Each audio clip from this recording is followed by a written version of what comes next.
One of the things that I like to watch, and I get teased about it a lot, is the Weather Channel. The Weather Channel is great because it's hard to get offended by a high-pressure system. I get to relax and not have to worry about what's... And it's educational, it's helpful. I know it can be a little boring sometimes, just a few times. But I love to watch it. And I'm always amazed, though, when I see the power and the fury that weather can bring, especially in places like, as is known in the United States, Tornado Alley.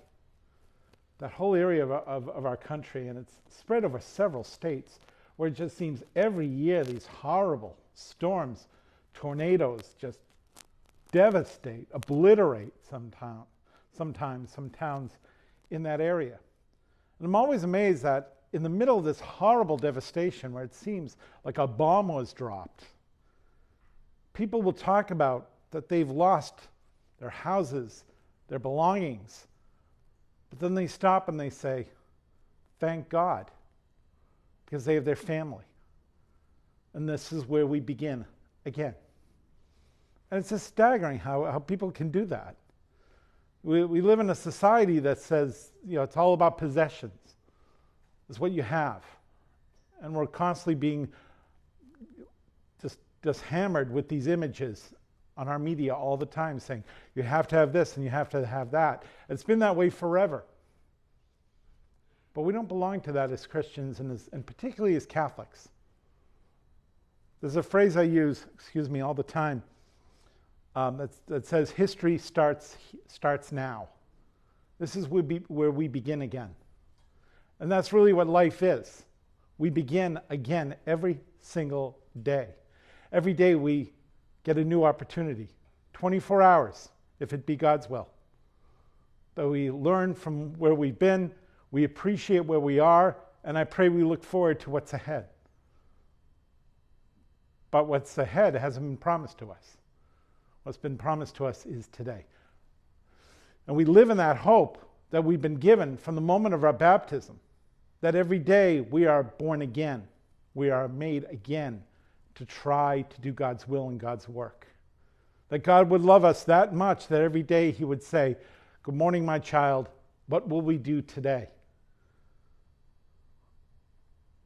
In today's gospel, Jesus is trying to make it very clear that the kingdom of heaven, the joys, the peace, the hope that await us in the fullness of God's kingdom is far more valuable than anything on this earth. But in our limitedness, we can't fully understand that. And we won't. I wish we could, but we can't. We can never understand it. That's all right. We don't have to.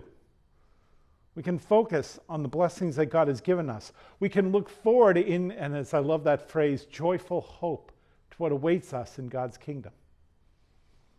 That doesn't take away the pain that we feel from the things that we lose in this world.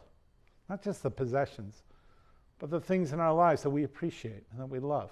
Change is part of what it means to live in this world, to be a human being. Jesus, we point out very quickly, wept at the death of his friend Lazarus. But he also made it clear that, again, what awaits us in the fullness of God's kingdom, nothing in this world can even begin to help us understand it.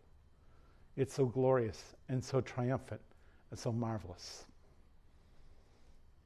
As we continue to pray today, as we give thanks to God for all that he's given us, may we appreciate the true gifts that God has given us: faith, hope, and love. This world is going to change, and so are we. Things are going to come and things are going to go. But if we can appreciate what God has given us today, the blessings that our world, again, will never fully understand, it will allow us to understand through the changes of our world what is timeless, what is beautiful, what is unchanging. God's love for each and every one of us. Amen.